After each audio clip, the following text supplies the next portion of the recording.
Hi పిల్లలు, ఒక పెద్ద అడవిలో చాలా జంతువులు కలిసి ఆనందంగా జీవించేవి. ఆ అడవిలో ఒక పెద్ద మామిడి చెట్టు ఉంది. ఆ చెట్టుకి ప్రతిసారి తీయగా మామిడి పండ్లు వచ్చేవి.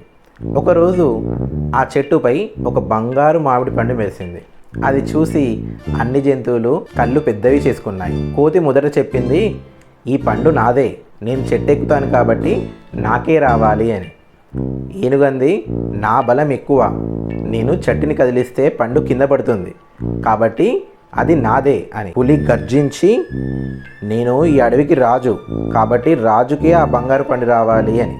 ఇలా ప్రతి జంతువు తనకే రావాలని గొడవ పడింది. చివరికి పండును ఎవరు తినాలి అని నిర్ణయించుకోవడానికి జంతువులన్నీ కూర్చున్నాయి. కోతి అంది, "మనమంతా ఒక ఆట ఆడుదాం, ఎవరు గెలిస్తే వాళ్ళకే పండు" అంటే అందరు ఒప్పుకున్నారు. ఆట మొదలైంది. కోతి అటు ఇటు దూకుతూ హావభావాలు చేస్తూ అందరినీ నవ్వించింది. ఏనుగేమో డాన్స్ వేసింది, కింద పక్కన పడి డొర్లింది. పులి గర్జించింది, కానీ అందరూ భయపడి నవ్వలేకపోయారు.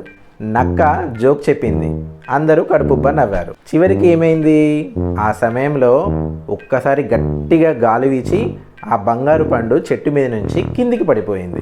అక్కడనే పక్కన అప్పటి నుంచి చూస్తున్న పిల్లి చురుకుగా వెళ్ళి పట్టుకుంది. పిల్లి అంది, "ఇంత గొడవ ఎందుకు?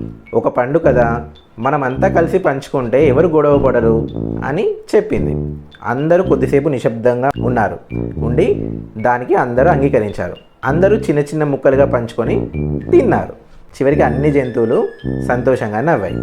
ఇందులో మోరేంటి చెప్పండి చూద్దాం.